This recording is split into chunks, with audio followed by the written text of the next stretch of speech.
Bom dia, alunos. Vamos fazer a retape da A3. Então, o fungo venenoso é encontrado na Austrália pela primeira vez. Poison Coral Fire, coral de fogo venenoso em português, como é apelidado. O organismo é um fungo comum no Japão e nas Coreias, e o segundo mais tóxico do mundo. De acordo com os pesquisadores, apenas tocar no fungo já é perigoso para os humanos. Acerca das informações contidas no texto e nos conhecimentos relacionados ao tema, marque a alternativa correta. Então vamos analisar as afirmativas de trás para frente, ok? Não é a letra E, porque trocaram os termos sexuada por assexuada. Brotamento e esporulação são tipos de reprodução assexuada e fusão de hifas é um tipo de reprodução sexuada. Não é a letra D, porque o fato de ser prejudicial à saúde humana não obrigatoriamente diz que ele é um fungo parasita. Ele é um fungo tóxico, não parasita, porque ele não vive às custas de outro ser, causando-lhe prejuízo. Também não é a letra C, porque o fungo denominado Candida albicans não é usado na fabricação de bebidas alcoólicas. Esse sim é um parasita que causa a candidíase, o conhecido sapinho em bebês, e também pode ser transmitido sexualmente. Não é a letra B, porque micélio é o conjunto, é um emaranhado de hifas. Então, a resposta é a letra A. Os fungos produzem inúmeras substâncias, dentre elas enzimas importantes, pois auxiliam na degradação de matéria orgânica e, consequentemente, reciclagem de nutrientes, devolvendo ao ambiente importantes elementos químicos que estavam presentes nos restos dos seres vivos. Portanto, a resposta é a letra A. As micorrizas desempenham um papel importante na melhoria da textura do solo e são considerados importantes agentes biológicos para a agregação de diversos tipos de solo. O micélio do fungo desempenha uma relação ecológica mutualística com as raízes vivas das plantas. Os fungos interagem com o tecido da raiz e promovem. A resposta correta é a letra C.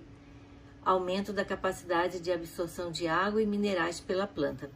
Quando uma planta e um fungo se associam, ambos se beneficiam. O fungo funciona como um mata-borrão, absorvendo água e sais minerais para a planta, e ela, em troca, fornece alimento, carboidratos, para o fungo, porque ela faz fotossíntese.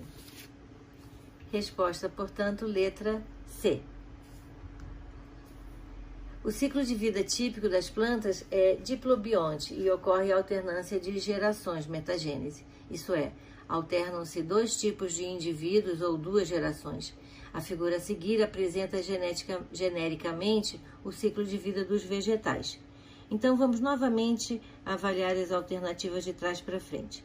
Não é a letra E, porque as briófitas, a fase esporofítica, não ocorre distante do gametófito, muito pelo contrário, o esporófito se desenvolve sob o gametófito feminino.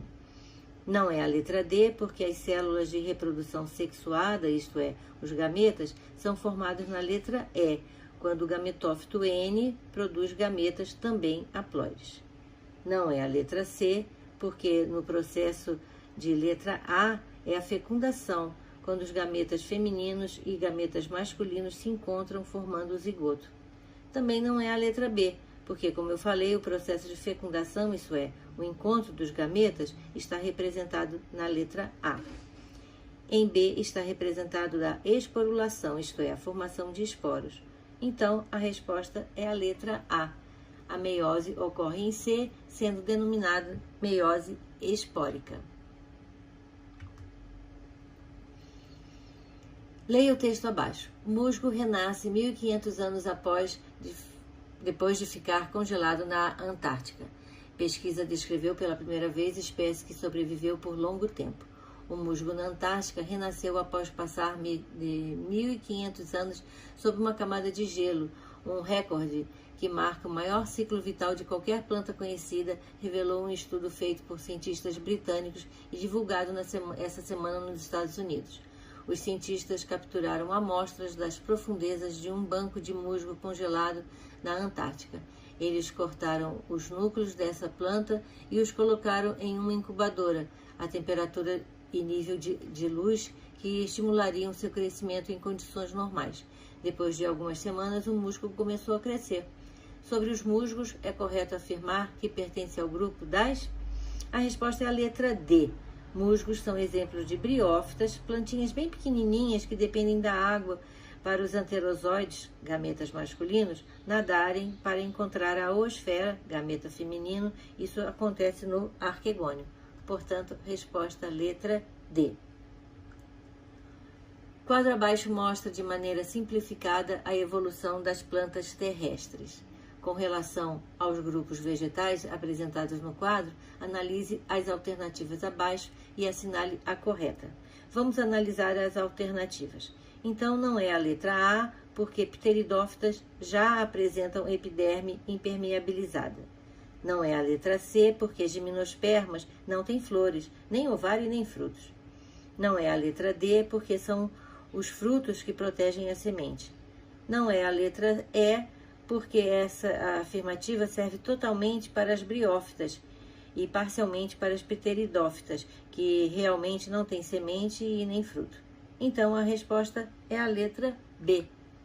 Na evolução apresentada em A, surgem os vasos condutores de seiva bruta e de seiva elaborada, xilema e floema.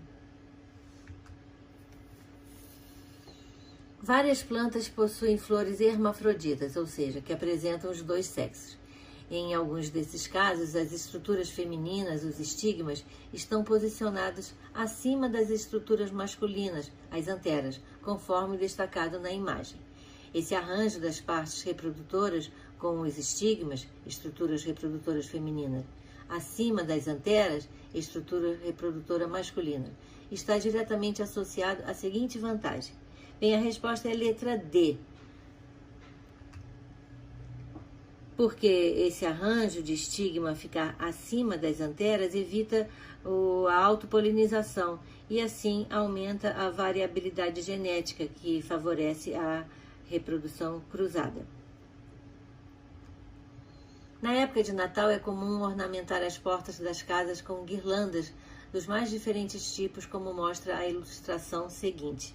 As estruturas vegetais presentes nesse enfeite correspondem a... Vamos ver as alternativas uma por vez. Não é a letra A, porque briófita nem tem folha. Não é a letra B, as flores das angiospermas são coloridas e vistosas.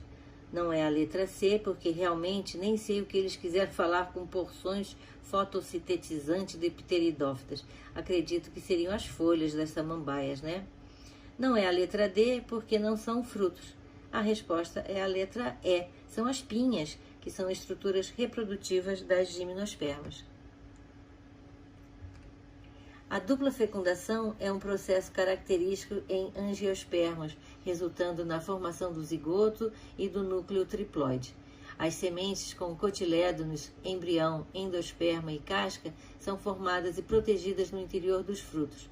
Considerando a origem e a ploidia das estruturas citadas, assinale a alternativa correta.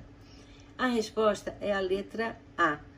Quando ocorre a dupla fecundação, um dos gametas masculinos, chamado de núcleo espermático, que é a ploide, se funde aos núcleos polares, formando então um endosperma, que é uma estrutura triploide, isso é, 3N. Então a resposta é a letra A.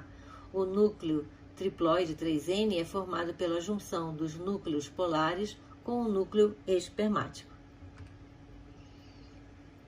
A figura adiante corresponde a duas plantas com partes de suas estruturas morfológicas e reprodutivas indicadas por 1, 2, 3 e 4. Observe a representação e assinale a afirmativa correta. Vamos ver então cada uma das alternativas. Não é a letra A, porque briófitas não são vascularizadas. Também não é a letra B, porque a figura 1 é o esporófito. Não é a letra C, porque a figura 3 representa os esporângios produzindo os esporos. Não é a letra E, porque nas pteridófitas a figura 4 representa o esporófito diploide. Então, a resposta é a letra D. A estrutura indicada por 1 corresponde à geração passageira nas briófitas, isso é, o esporófito, que se desenvolve sobre o gametófito feminino.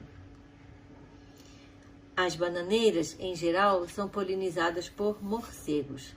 Entretanto, as bananas que comemos são produzidas por partenocarpia, que consiste na formação de frutos sem que antes tenha havido a fecundação. Isso significa que, as sementes são resultado do desenvolvimento dos óvulos depois de acontecer a fecundação, né? Como na banana geralmente não ocorre a fecundação, não se formam sementes. As bananas que nós comemos são produzidas por partenocarpia e por propagação vegetativa a partir do seu rizoma, que é o seu caule subterrâneo. Então, a resposta é a letra B. Se as flores fossem fecundadas, comeríamos bananas com sementes. Bem, alunos, por hoje é só. Até a próxima.